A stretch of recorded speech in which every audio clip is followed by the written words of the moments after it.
Hello, everybody. Welcome back. Video number 2 from us. It's Oscar season now. We took a little bit of a break. I got a haircut, and did you get a haircut?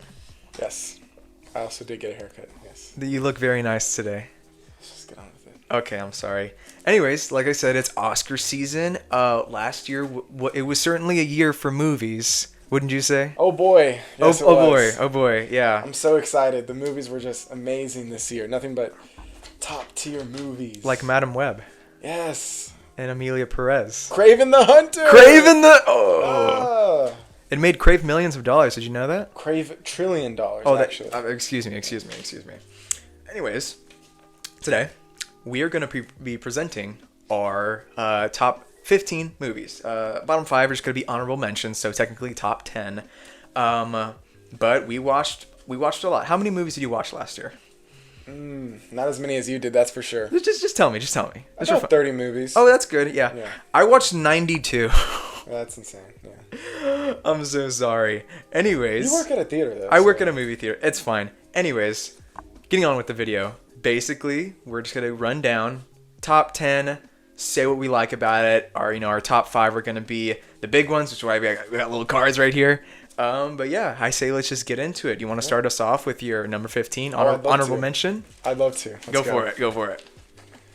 For my 2024 honorable mentions list, at number 15, that spot goes to Hitman. Very fun. It's a good one. Hitman. Glenn Powell. I really liked it. It was good. Glenn Powell has a lot of charm in the movie. Yeah. A lot of charm. Who's the actress? I don't know how to... Adria Arjona, right? Yeah. Momoa's wife. Mimosa's chick, yes. There you go. I really like Richard Linklater. He's one of the few directors where anything he puts out, I'm excited to watch it. It doesn't matter what movie, what the plot, what the premise is. I'm just excited to see the new Linklater movie. And although it wasn't, a special deep meditation into its theme like his, previous movies are, this was still like a really fun and enjoyable movie. I really had a lot of fun with it. And Glenn Powell completely just charming the entire movie. Great guy. I haven't met him. People say we look alike all the time. Huh. All right. Well, for my number 15, I have Alien Romulus. At 15? At 15. Oh shit. Mr. Fede Alvarez really knocked it out of the park, but I think everything above this was just so good. The only really weak part I can find of this movie is the fact that it feels so similar to a lot of the other Alien movies. It just feels like, all right, we're on the spacecraft. We're going to run into, the little critty crawlers, the face huggers. Sorry, I forgot for a second. We're going to run into the face huggers. The really wow, this is so different is like the scene at the very end, where they got like all like the aliens in the airlock. Such a fun scene. I also think the ensemble cast, all of like the young blood in the movie really adds a new flavor to the franchise, and I think all of them do just such a good job. Spaney is such a great actress, right? In this movie. She was so good. Really good. So good. Can't wait for the sequel. But yeah, number 15, Alien Romulus. My number 14 spot on my honorable mention list goes to Strange Darling. Ooh, I didn't see that one. You didn't see Strange Darling? I didn't see. It never came. 92 movies. It never came to streaming. It was in theaters for a bit though. You could have seen it. I didn't have enough time. It was a limited theater release. It was pretty short. It was only like a couple weeks. It was a few weeks. Yeah. Strange Darling, very good. Another movie where while watching it, it's a lot of fun. Mm-hmm. The plot. Ooh, is this a spoiler saying that there's a plot twist at the end? Let's get into spoilers. It was last year. Yeah. You want me to spoil the movie for you? It's a pretty... Go for it. Nah, I'm not going to spoil it. All right. There's just a huge plot twist at the end, and that was... It was like expected, but not expected. I can't describe it, but it really threw me for a loop. The cat and mouse aspect of the movie is really awesome to see. I mean, it's kind of like if you got Tom and Jerry, made it into like an hour 30-minute movie and made it terrifying and disturbing. Yeah, really. It's just constant chase. It cuts between... I love Jerry Seinfeld. Yes. It cuts between the chase scenes and then the background. It gives you, all the information, what had happened like leading up to this. It's really cool. I like how it's not told in one from point A to point B. It kind of goes from point A, point B, point C, point D. It kind of goes back and forth. I really enjoyed that, though. I like that.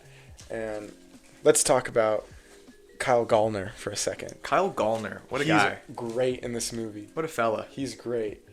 And the lead actress in this movie is so good as well. I'm forgetting her name, and I feel awful, but she and Kyle both kill it. Willa Fitzgerald is the main character. Willa Fitzgerald. I'm sorry. You should be She's sorry. really good. My number 14 pick for honorable mentions list is going to be Monkey Man. Dev Patel in his, what I assume, his directorial debut, right? Yes. Dude he does such a good job. You can tell he takes all those years of acting and learning and experience and takes it all and puts it into this one movie. It is kick-ass. It is aesthetically pleasing. It has such an emotional core, and I think its relevance of like political corruptness, which is so unbelievably relevant today, is seen throughout the movie, and it just goes to show how in tune with today's modern society he is. He does such a good job at not only being behind the camera but in front of it. He delivers on the action. He delivers on every single punch. He delivers on whenever he gets jabbed or hurt. He truly does such an amazing job for his directorial debut. I think this is such a strong start to his, hopefully a long line of, his movies that he directs. But yeah, number 14, Monkey Man for me. Number 13 on my honorable mention list goes to Maxine. Oh, that's a controversial one. Not everyone likes that. Not everybody likes Maxine? No, everyone. Well, not everyone, but a lot of people. They not only they say it's the weakest one, but it's looked down upon. I don't know. It sucks whenever you have 5 out of 5 movies. For 1 and 2, and then the third one is a 4.5. Yeah, it's still a great and incredible movie. I love this. I love the style of it. It would have been tied with 1 and 2, with X and Pearl, if it wasn't for the ending. The ending is so weak, and I think most predictable thing ever. Yes, I think if the ending did something unexpected, even if it was stupid, just something that we're not used to seeing or we haven't seen before, it would have been better because at least it had the balls to do something different. Exactly. Me and you talked about what another ending could have been, and like before we went to go see the movie together, I actually came up with like a theory, like, I think this person's going to be behind it all. And of course I was wrong, but I don't know. I think it would have been better if I said. We were trying to think outside the box. Usually when a movie like this, it's like, a killer from the past has shown up. It's either someone you don't think about or kind of something outside the box. So that was where we were thinking of. But the killer is just so flat out in your face. It's kind of stupid. It kind of is. It's stupid and it's pretty basic with like the whole cliche he's playing into. It's super cliche, the ending and like who the killer ends up being. It's just he said he. I kind of get it. Sorry. If the ending was better, this movie definitely would have been higher. And it sucks that so many people dismiss it because it's such a great movie, such a great performance. It's so much fun watching it. It's really an awesome ride, but the ending just kind of like a wet fart. That's okay though. I'm able to overlook it because I'm such a huge fan of not only Mia Goth, but the trilogy that Ty West has done. Very true, very true. All right, moving on. My number 13 pick. I think you'll be surprised that I have this down this low. My number 13 pick. Deadpool and Wolverine. Number 13? Number 13. Yeah, I'm surprised that's so low for you. Burger King foot lettuce, I know. This movie is just basically the funnest time I had in a movie that this past year. The moments where you're meant to just bust out laughing. I busted out laughing. The moments where you're meant to, feel empathy for all these characters. You felt empathy for them. Great action, great cameos, great soundtrack. Oh, the soundtrack is so good. Great action. I think it gives way to some of the best and most iconic moments from movies this past year. And I think that because of, these characters that, Hugh and Ryan, they brought back for this movie, I think it's because of their specific take on these characters, which is why it's so good, because this movie wouldn't have worked with another character playing the Wolverine. It wouldn't have worked with another person playing Deadpool. It works because these two actors are friends in real life. They have a great relationship. They have great banter together. I'm sure you can see it through the screen. You can see it so clear as day that they are just having a good time. And this movie is just such a good time. My really only complaint with it is towards the ending. The pacing kind of like gets a little choppy. You have in the movie what feels like the final battle, and the villain has their kind of like moment of revelation, like, oh yeah, you're right, I probably shouldn't be doing that. And then you get to the real final act, and the villain's kind of like relapsed on it. It's like, I'm evil again, and it's like we have the real final battle. Real final battle isn't really a battle; it's like a moment between Deadpool and Wolverine, and it's so freaking cool. Madonna's blaring in the background; it's so great. But in all honesty, it was just a really, really fun movie. Would you say that the movie took you there? It not only took me there. Moving on. So, number 12 on my honorable mention list goes to Beetlejuice. Ah! Sorry. I'm so sorry. That was on me. I'm so sorry. It's fine. I'm sorry.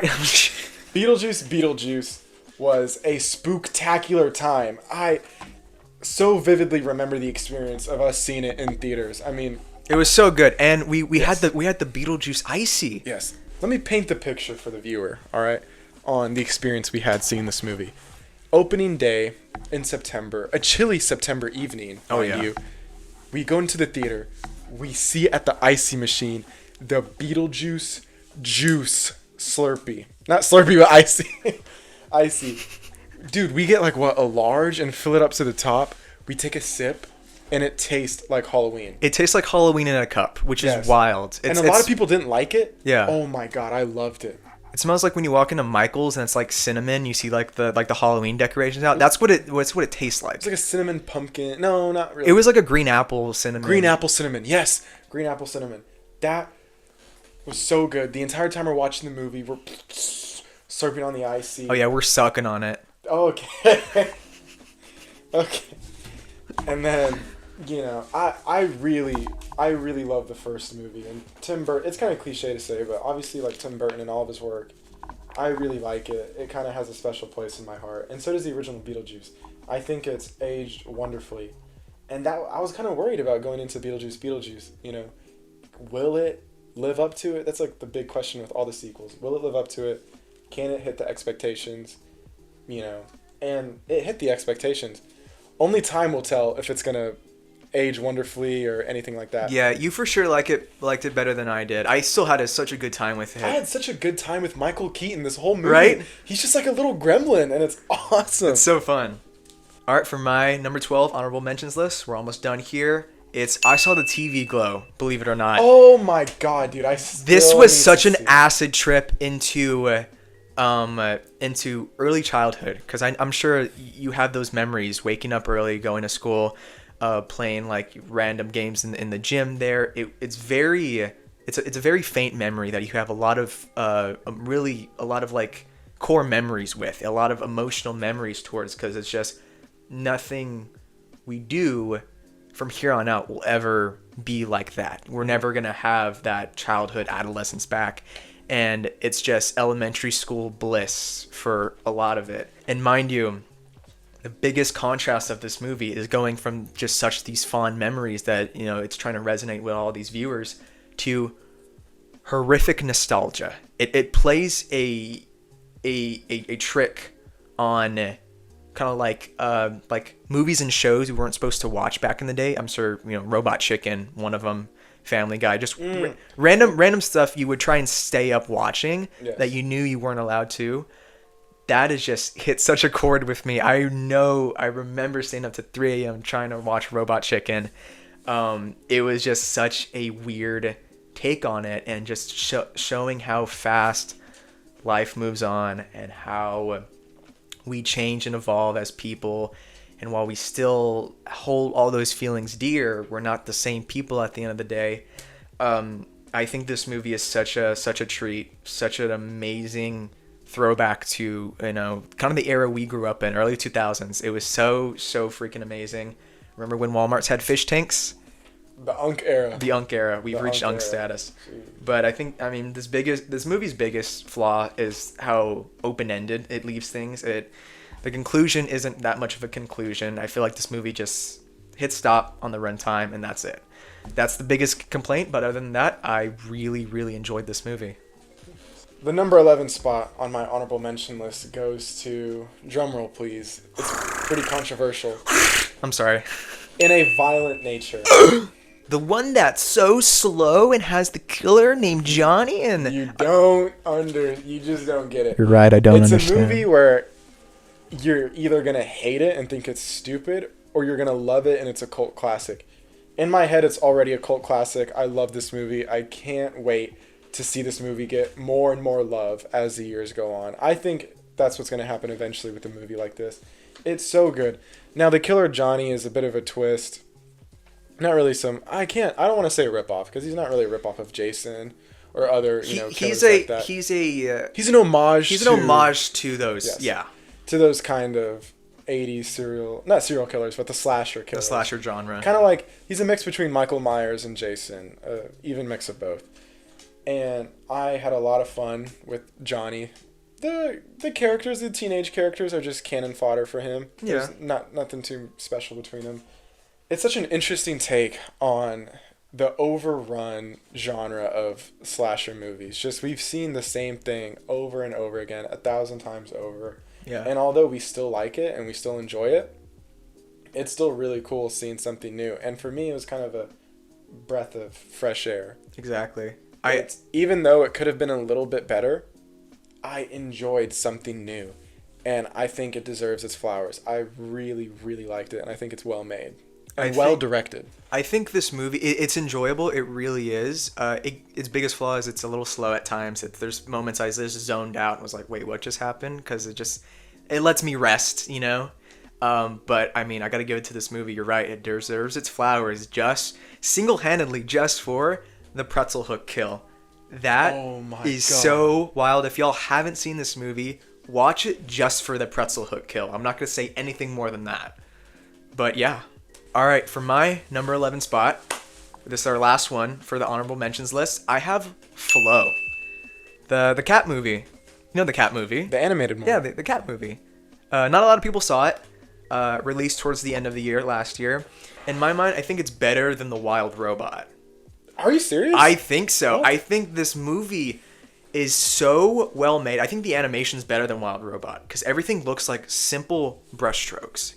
Wild Robot has that same style, except this one takes it to a whole new level. And I think it has a lot of human emotions and human feelings all absorbed into these simple animals that don't talk. That's the best thing about this movie. There is not a single word of dialogue in it, yet you can somehow understand and feel everything these different animals are having to learn. It's such a fun mix of like, oh, what if this animal interacted with that one? It's not just like, average dogs and cats. There's a lot of wild animals out there. And I think this movie really opens up the doors to how incredible these animals that we kind of take advantage on a day-to-day basis are. And it's such a neat homage to a lot of these like artsy, like Wild Robot, amazing movie. This one gets the edge on it just because of how authentic it plays its animals. And I think this movie is just all the better for it. I really do. It deserves all its flowers. It deserves to win the Oscar in today's Oscar day, so we'll see. But yeah, by the time this video comes out, Oscars will already, have been done. But as of right now, I mean, we're mere hours away from the so if y'all out there watching this video and Amelia Perez has won Best Picture, oh my God, I'm killing myself. I'm killing myself. I have no future hope for Hollywood or cinema at all. So we've already cracked into our honorable mentions, our 15 through 11. Yeah, what was good but didn't quite make the cut. Now we're getting into the top 10. Oh, oof, competition is fierce. A lot of people are going to be mad, maybe. Just know that Diego has seen 92 movies. I've seen 92 movies, guys. Did you know that? Yeah, I haven't seen as many the past year, so a lot of stuff that probably deserves to be in these spots, they're not going to be there simply because I haven't seen them yet. And that's on me, but I think that makes my list a little more interesting. Exactly. These are our lists. There's our opinions on the list. If y'all think Amelia Perez should have won Best Picture on both... More power to you. More power to you. More power to y'all. Y'all can think whatever you want. What we have as number 1, number 2, number 3, and so on is our opinion. Hope y'all can find some kind of agreement in that. But yeah, let's hop into it. Yeah. So, number 10 on my top 10 list for the past year. The First Omen. Ooh! That's another one I didn't see. The First Omen. I saw Immaculate, though. Remember that one? Immaculate? You should have seen The First Omen instead of Immaculate. Yeah, kind of. That's kind of... Immaculate is like The First Omen's little brother. I kind of regret it after I saw Immaculate. Yes. The First Omen hits on so many levels. It's terrifying. It's intriguing. It kind of leaves you with a little thought, a little something to chew on after the movie. A little, little mind bender thing going on. Also, there's a scene, I'm not going to say it copycats a scene from one of my favorite movies. Let's just say it's a respectful homage to one of my all-time favorite movies. It's incredible, this movie. The acting is incredible. I have never seen anything by, I believe, Nell Tiger Free. I have never seen her in anything before, and immediately I want to see her in more projects. I want to see her in more movies. She's incredible in this movie, and everyone else around her is incredible. This movie, the script is strong, the direction is strong. I love that kind of like grindhouse 1970s feel to the movie. It feels icky and gross while watching it. It's just a really, really good movie, and it stuck with me a long time after I'd seen it. She was in M. Night Shyamalan's The Servant series on Apple. She was in that. You see, I saw that after the movie. I looked her up to see what other stuff she's in. For my number 10 spot, I have The Substance. Ooh, that's at number 10. That's a big one. Here's the thing. At number 10 is wild. I don't love it as much as other people do. I still think it's an amazing movie, which is why it's in my top 10. But I don't think it's like so great like a lot of people say it is. My only really explanation for that is just I think this movie gets like a little repetitive after a while. I think it's kind of in that cycle of like, all right, some days as Sue, some days as Liz. And, I think after a while, it's building up suspense each and every time.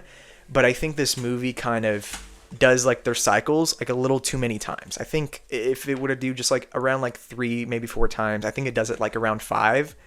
I think it does it 4 times, but you know what I mean. I think it kind of just does the cycle a lot of times. And another, I guess, kind of, a little bit of a gripe I have with this movie is that Sue and Liz act really, really differently from each other. And there's the whole motto of like, oh, they're the same person. I understand that. I'm just curious if that, just like what that is, because you would think, okay, Sue, she understands the consequences after she, exceeds her time in that body, but yet she's still going out longer and longer each time, and it just really makes you think like, how true is that they are the same person? And that made me start to think like, is Liz, is something like wrong with her like mentally? I'm not trying to make fun of her, I'm just saying, is actually like something wrong with her, or is that whole it's just you thing not that true? Because I'm just saying, if it happened to me, there's no way I would stay out later. My time is up. Like, I already saw the consequences with the whole finger, the poop finger.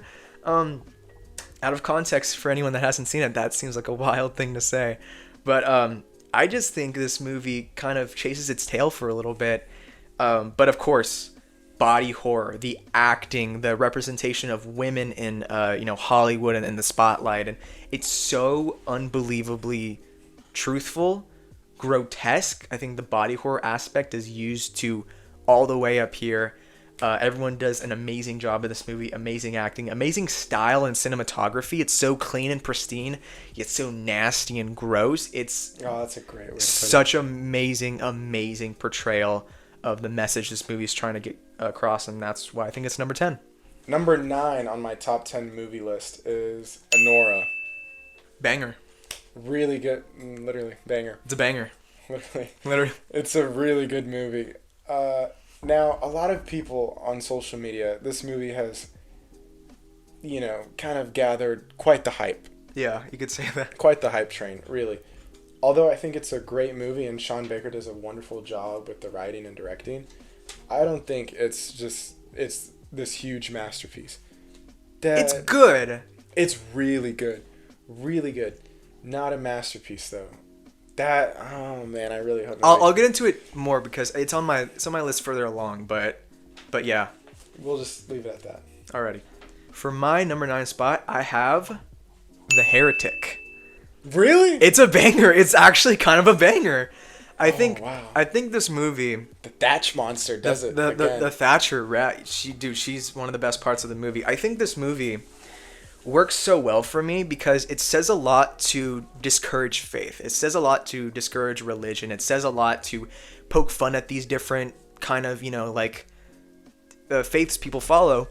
But yet it also, with its two main protagonists, they usher in reasons to use faith. They usher in ways to believe in a higher power. They restore and kind of prove wrong everything, Hugh Grant's Mr. Reed kind of disposes of. He uses a monopoly metaphor to kind of display certain religions and how, they act out in day-to-day life with everyone. And I think this movie says a lot, kind of too much to go into in just this video or this segment, but it says a lot to sit with people, and it sat with me for a little bit. It says a lot to really encourage people to seek what they see as true.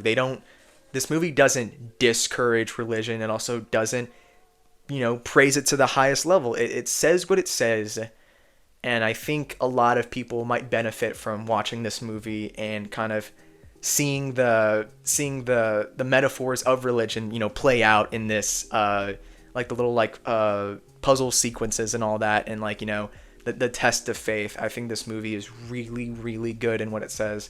Once again, so much I can go to in depth, not in this video though, but it's a good one. It's a really good one. Number 8 on my top 10 movie list goes to Terrifier 3. Oh, wow, that's wild. That's pretty high. Better than Anora. Wait, I just realized that. Yes. Better than Anora? What the dude, that's wild. A mix of this. So a mix of critiques go into this list. Is it a good movie? Obviously, number 1. Enjoyable. Number 2, we talked about it. Enjoyment level. Yeah. Personal enjoyment level. I enjoyed Terrifier 3 more than Anora. Of course, I don't know if you guys can see, I have a sweet tooth for anything scary. You got a cavity at this point, son. Yes, big time. My teeth are all rotted. I love the genre so much. I love the Terrifier movies. Of course, our previous video we talked about it. We went more into detail about the movie. I'm not gonna go too much into detail. If you want to learn or listen to that, just go watch our previous video. Yeah, we went all into depth in all 3 movies. Very, very fun movie. Not perfect, but very fun. My number 8. I don't think you saw this one. It's What's Inside on Netflix. This movie is so unbelievably batshit. I just saw it on Netflix one day and was like, let me watch it. It looks like a fun time. I had so much fun watching this movie. I can't believe this movie cracked the top 10. It cracked my top 10 just because of how out there it goes. And I think a lot of my admiration for this movie comes from the director. I gotta look up his name, but he did a lot of the hard work on this. He did the story. I believe he did casting. I believe he did sound editing and mixing. He did so much on this movie. I just have to appreciate all the hard work and effort he put into it. Let me look what. So the director, Greg Jardin, did so much work on this movie. He really made for such really just a fun roller coaster ride of a movie, which is what this is. It's a roller coaster ride. It's so much fun.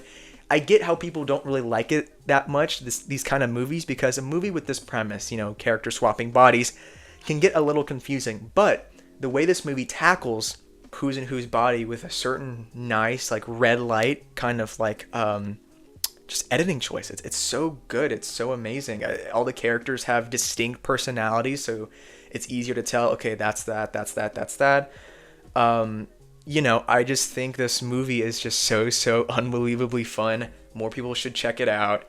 I get it. If you're a little too confused by it, I completely understand.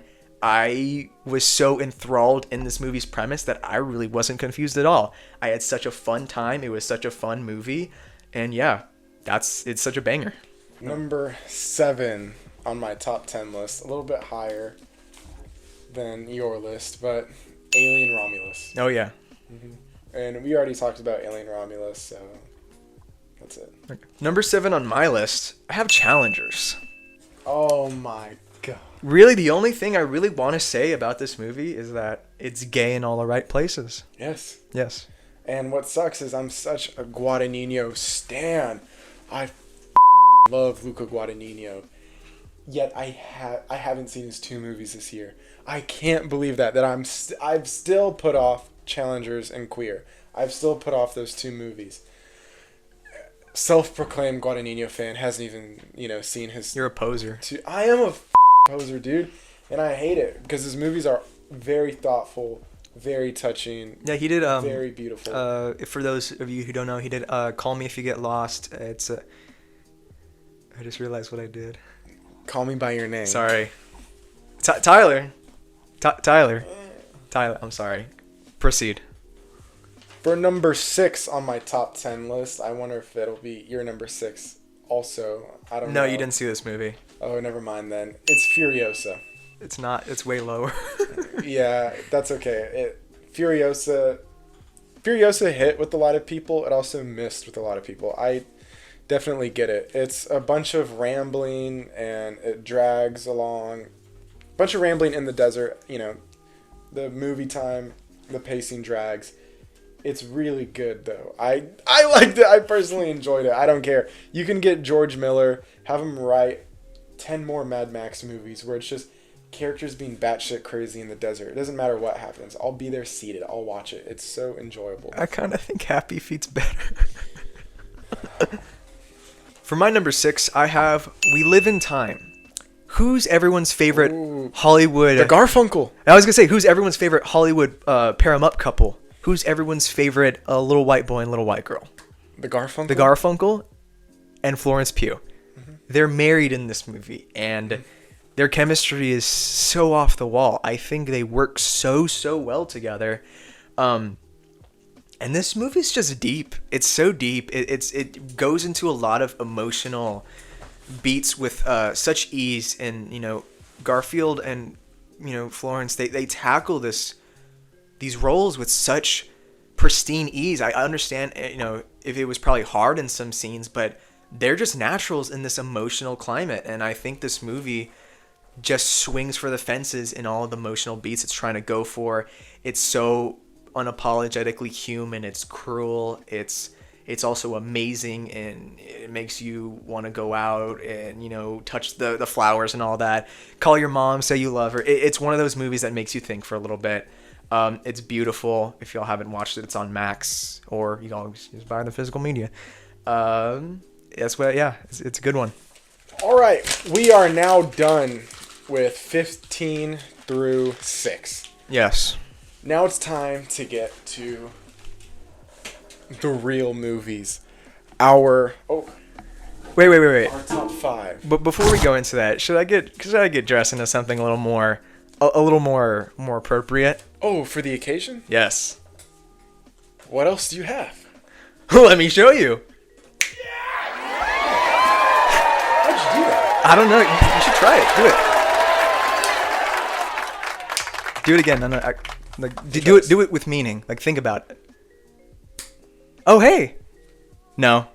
You still look like shit. All right. Moving on. Okay. For number 5 on our top 5 movies of the year. Oh shit. All right, let's do it. For the number 5 spot on our top 10 movies of the year list, this decadent spot goes to the movie The Substance. Oh man, for me, it cracked the top 5. I really enjoyed it. Diego already said everything that could be said about the movie.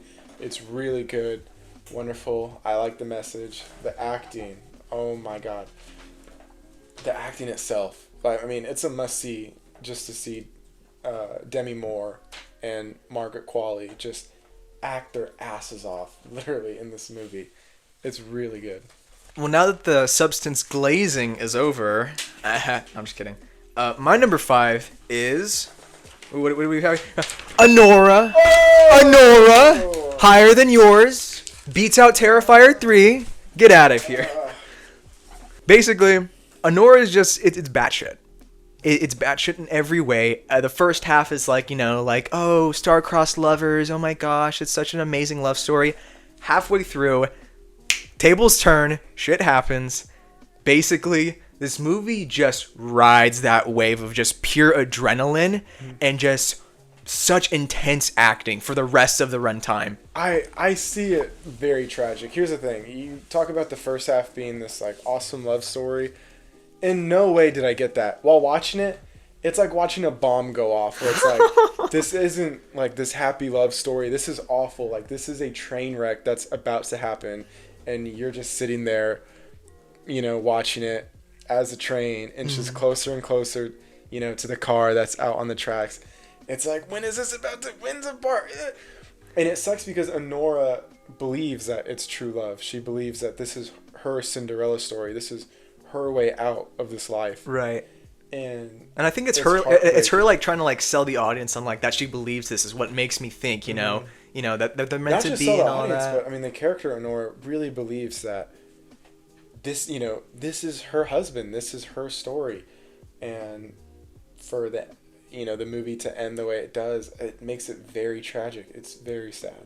Yeah, I mean, this movie, it's fun. If I were to pick one thing to gripe about it, it's just that in the second half, when this movie's just kind of doing whatever, the pacing kind of falls off. There's not a whole lot of structure going on. It's still really fun to watch, but just not the most well thought out thing happening. There's different movies. And the dialogue can be like a little rough. It's like, okay, it's just a bunch of yelling over each other. Yes, it's a bunch of incoherent yelling at a couple times where you can't even tell what's going on. I guess that's the point of it. It's supposed to be chaotic. But a lot of movies where it's like that chaotic New York setting, I mean, Good Time. Wait, don't have any cash on you? Let's go to ATM. Uncut Gems. There you go. Other movies do it better with tighter, pacing. With tighter pacing. Yeah. This movie, it does a good job, but falls off a bit towards the end. I definitely see what you're talking about. How about we get on to the good stuff? Number 4 on the list. Oh boy.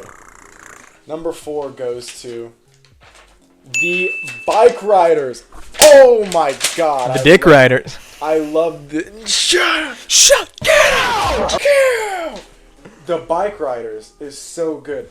It's not going to be on a lot of people's top 10 list. That's fine. That's okay. I feel like not a lot of people saw this movie. Yet again, kind of just like In a Violent Nature. This movie is going to be an annual watch for me. It's amazing. I probably within the first 2 months after we saw the movie in theaters, I had rewatched the movie like 2 to 3 times. I've still only seen it once. It's still a really good movie. Yeah, the rewatchability is there. It's just such a fun movie to throw on. You can throw on the movie in the middle of the movie, towards the beginning, whatever. It doesn't matter. It's just so enjoyable. If he wants to ride a bike, he'll ride a bike. It's kind of, in a weird way, it turned into a comfort movie for me. Just the setting, that fall, autumn time that the movie kind of takes place throughout. And you feel like you're a part of this group. You feel like the friends in the movie are your friends while watching it.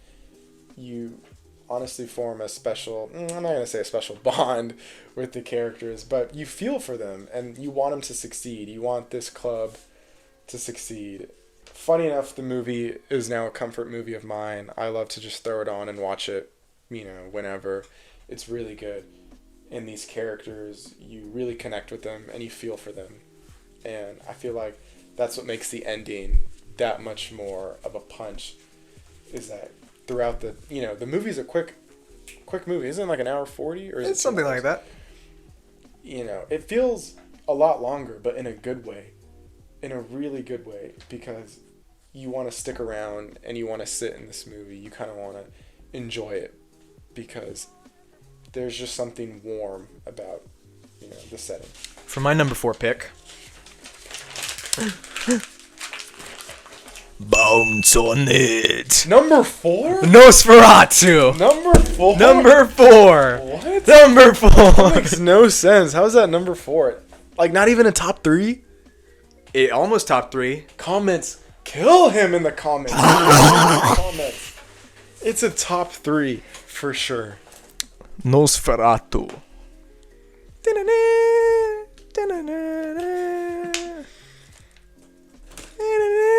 Okay, this movie is so good. This movie is so good. One of the best aesthetics I've seen from a movie this past year.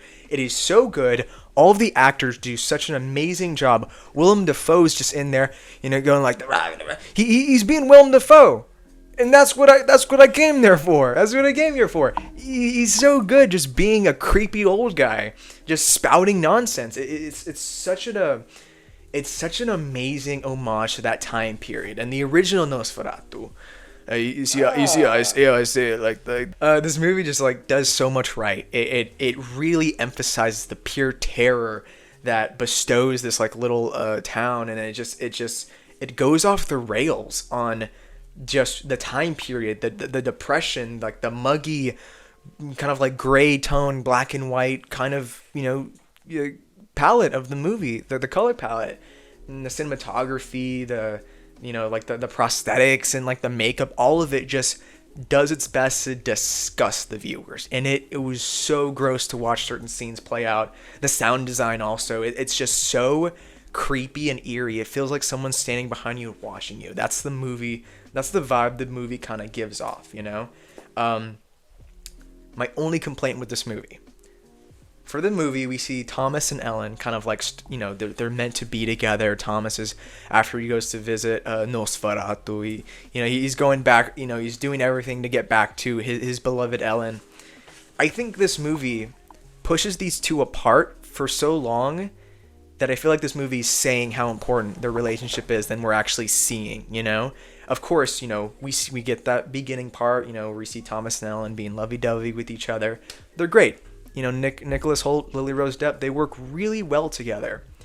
But I think they're so distant. Their characters are so distant in this movie that I feel like we don't really get that connection we're being told that they have, Still, though, such an amazing movie, and I know I didn't even mention him, but Bill Skarsgård as Nosferatu. Peak casting. I think the best casting of the year. Well, maybe. We'll get to that. But yeah, loved it. Absolutely loved it. Oh, and fun fact, we saw it 35mm at the Alamo Drafthouse. Thank you, Alamo Drafthouse. Thank you. Let's say thank you, Alamo Drafthouse. Well, in Brooklyn, they're walking out of the Drafthouse jobs because of the pay, the union. Let's say thank you to the Southern Alamo Drafthouse. Yes, the Southern Alamo Drafthouses. Thank you for keeping cinema alive in South Texas. It really means a lot.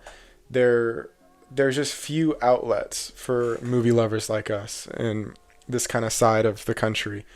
And Drafthouse really does a lot of the heavy lifting when it comes to that and like forming a community. So thank you. Are you a Krispy Kreme donut? Because you are glazing all over the place. Before I get into my top 3, I just want to say one thing. My 3, 2, and number 1 picks can all be switched and it wouldn't matter. I love these movies so much. I mean, immediately upon viewing them, they had an impact unlike any movie I had seen this year. These movies are very special to me, and I really love all of them. Really. But let's, cut to the chase. Enough of the talking. Number 3. Let's cut to the chase, buddy. For number 3, humanist vampire seeking consenting super person. What a title. Holy shit, though, is this movie awesome. Just to clarify, we're counting movies that had wide releases in the U.S. In 2024. In 2024. If they came out at a festival or something before then, we're only considering wide releases for our 2024 lists. Yes, and just like the United States release, Drafthouse showed it in Austin. Sadly, I wasn't there to see it, but I saw it on Apple. I had rented the movie on Apple after. But oh my god, I mean, this movie is amazing. Where can I start? How about the talk about Oh, yeah. No, actually, we actually can't because YouTube is gonna Thank you, YouTube. knock our shit. Okay, so this movie is heartwarming. Surprisingly heartwarming, considering the title. It's heartwarming. It's fun. We keep saying fun for all these movies, but I mean that just goes to show, like, movies are so much more for us. We really get a kick out of them. But heartwarming, joyful, kind of dark in a weird and twisted way. I really enjoyed it. Everything about it. You want to talk about that fun kind of Tim Burton style? Everybody knows nowadays Tim Burton is washed. The new gen is now. If you want that kind of old school Tim Burton vibe in your movies, humanist vampire seeking consenting person. I mean, that's it for you. It's really good. You're hyping this movie up a lot. I really want to see it. I'll get to it one day. It's on Shudder/AMC Plus, so maybe the spooky season, because that's when I usually get it. But yeah, totally. All right, for my number 3 pick, I have The Bike Riders. Yes. I completely agree with how much you were Number 3, glazing yes. this movie. It is so unbelievably heartwarming. Yes. Which you look at the trailer, you see the grittiness, the tone this movie's going for. It's not that gritty. It but, has that bad boy feel, Yeah. that tone throughout the whole movie. But what I love about this movie is that it plays on the audience's expectations. Similar to like Oppenheimer expected everyone to pretty much know that this man is a monster. Although like the horror stories told about him, this movie knows, bike riders are associated with gangs and shootings and all that. This movie takes it back. Simple beginnings, simple story. It's a movie about brotherhood. It's a movie about how common interests bring us together. Now, it is a very masculine movie with, like roughhousing, but it's all done in good fun. The kind of like a roughhousing I'm talking about with like the main group we see in the beginning, it's never meant to hurt or kill anyone in a severe way. Of course, roughhousing, beat someone up a little bit.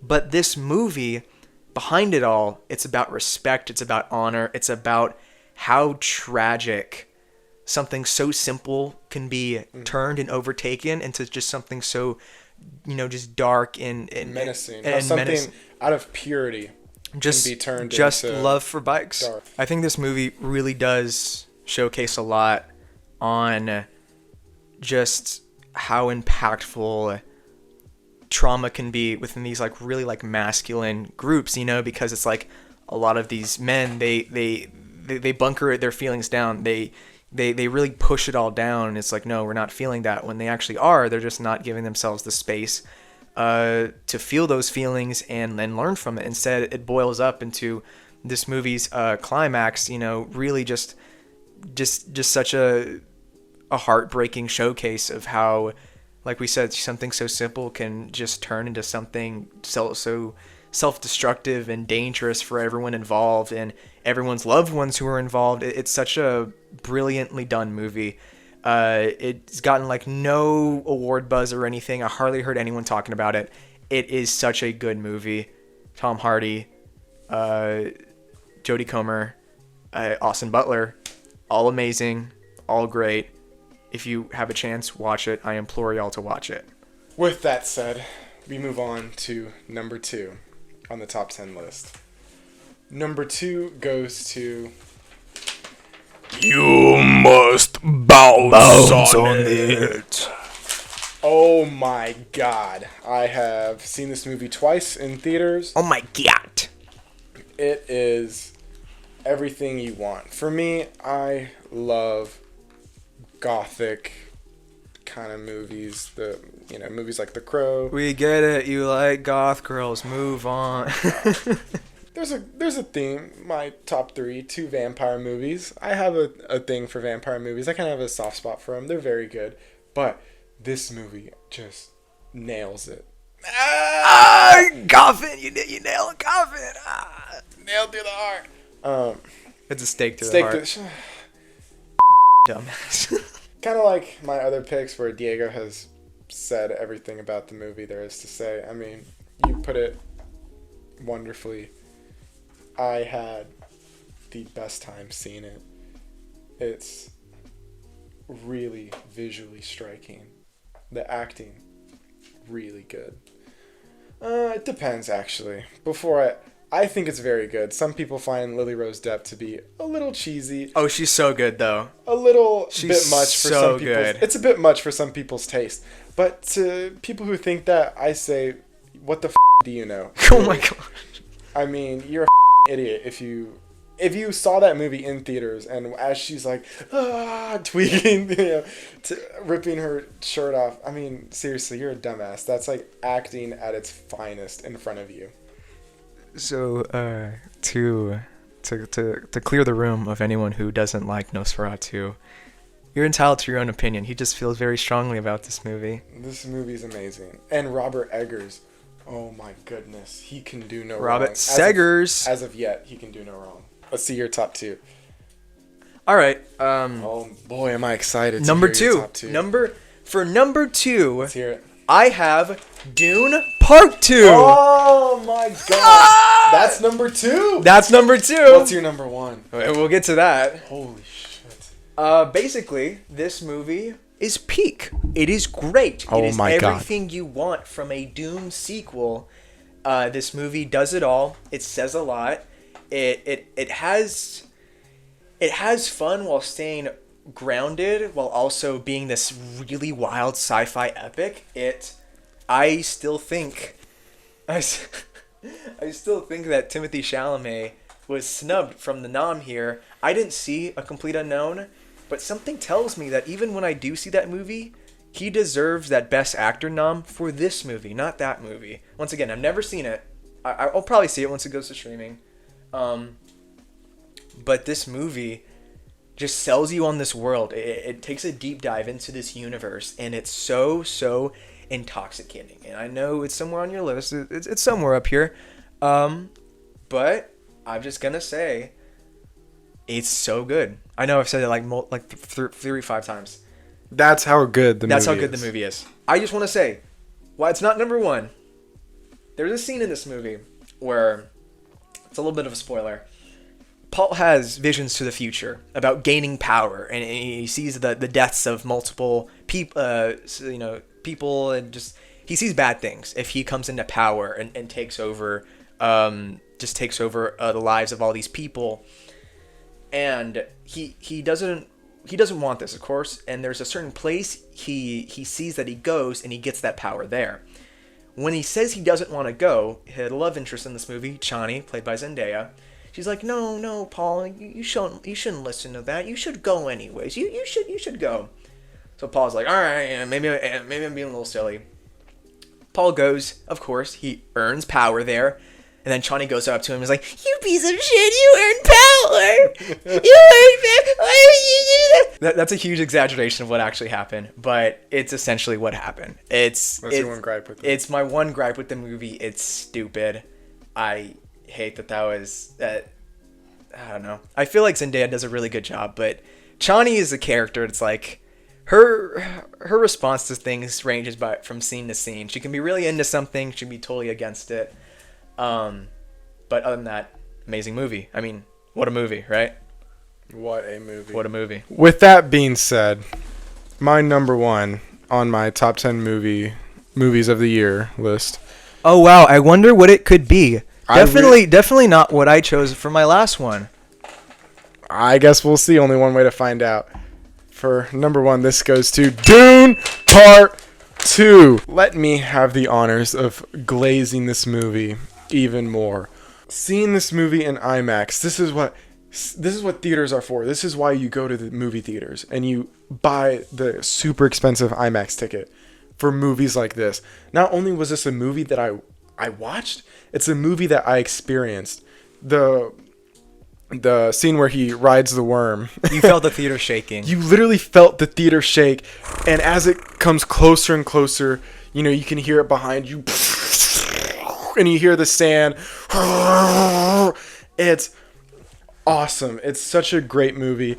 Chalamet, in my opinion, should be nominated for Best Lead in this, but he's not, right? It goes to A Complete Unknown. which, That's what he's nominated for. I haven't seen A Complete Unknown as well, but I mean, get the out of here with that.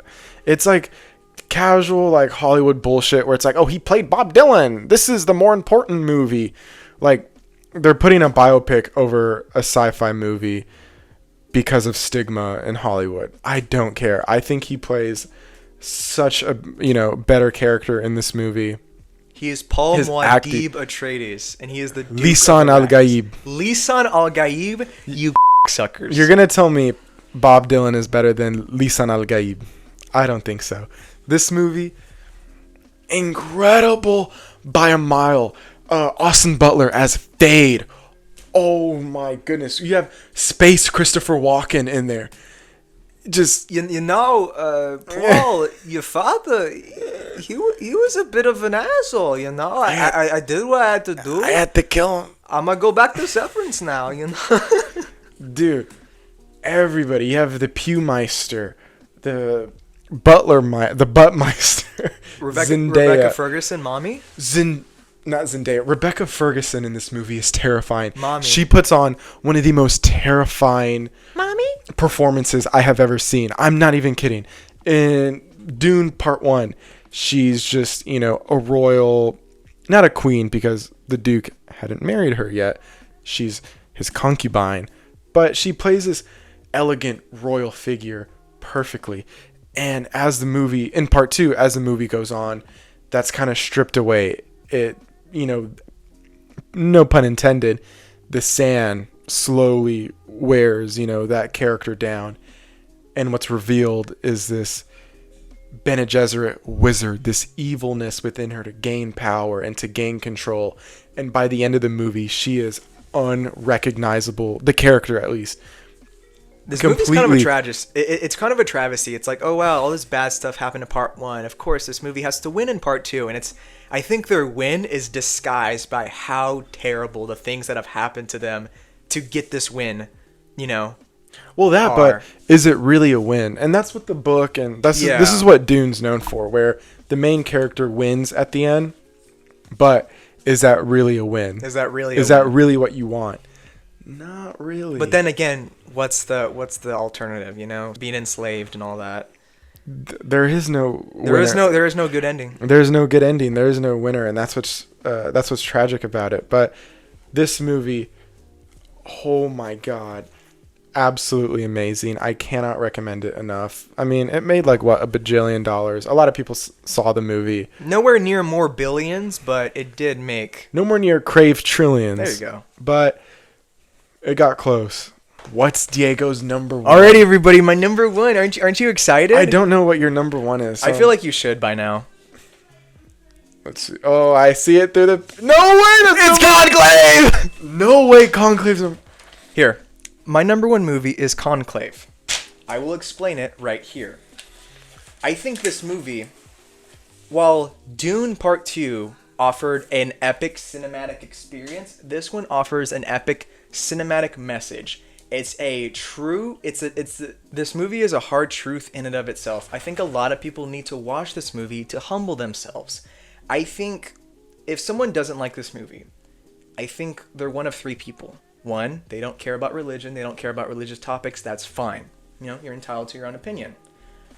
Two, you simply don't want to understand the message that's playing at hand here.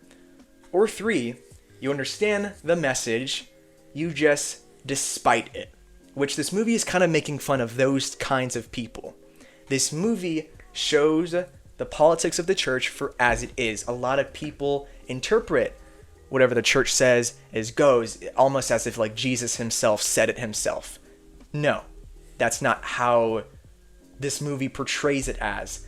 This movie portrays this conclave of men as, quote the movie, simple, petty men.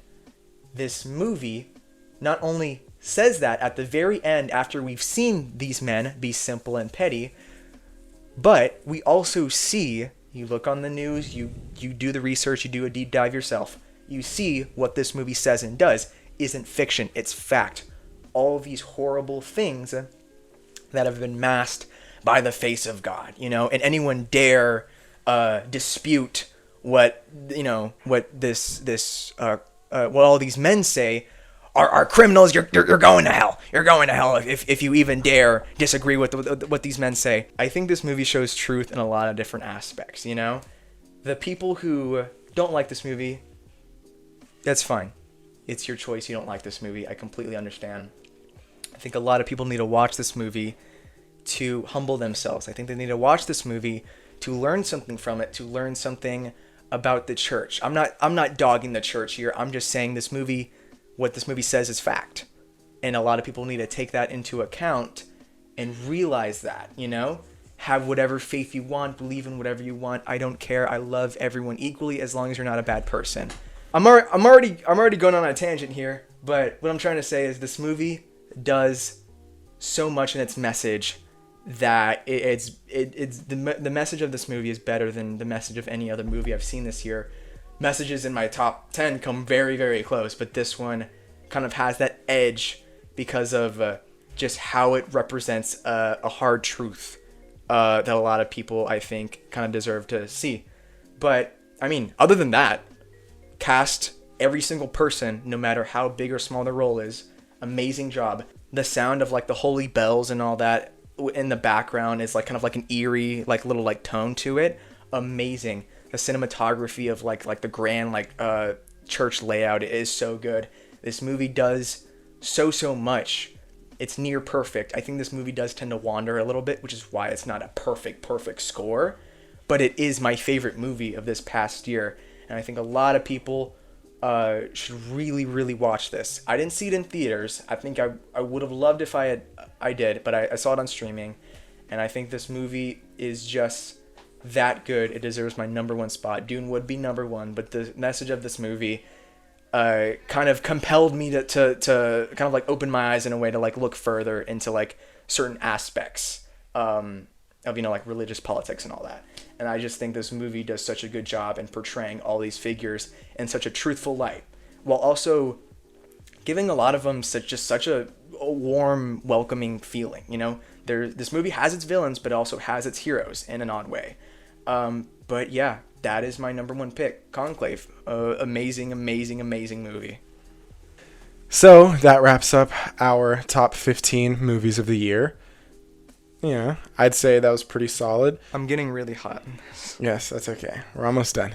I would really love if you guys were to put y'all's top 15, top 10, top 5, or even just the top 3 movies of the year. Or if y'all aren't a yapper like us, y'all could put your top, I don't know, 1? Top 100? If y'all watch 92 movies like me, then put your top 92 movies. We don't care. Go for it. Yeah. But, just feel free to discourse in the comments, talk about it. We'd love to hear what you guys have to say. With that being said, see you guys in the next video. See you guys in a few months. Yeah, see you guys in a few months. We're a late night movie service. Please like, comment, subscribe. Have a nice day. No, I'm just kidding. No, actually, for those of y'all watching, genuinely, have a good day. Hope y'all had a good time with this video. Let us know we can do better. Some things just we can learn from in the next video. All y'all's comments and support is greatly appreciated. If y'all want to watch the Oscars, let us know, because the Oscars would have come out by now, what y'all think. But yeah, we're a late night movie service. Have a good night, everyone.